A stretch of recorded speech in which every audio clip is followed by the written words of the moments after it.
Is sleep just rest, or a doorway to subtle realms?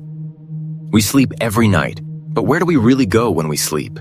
Spiritual teachings suggest that sleep is more than rest. It's a return to source, a daily reunion with your deeper self.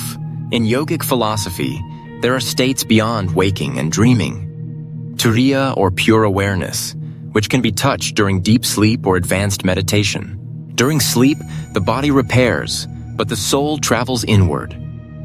Science shows that deep sleep boosts memory, immunity, and emotional healing.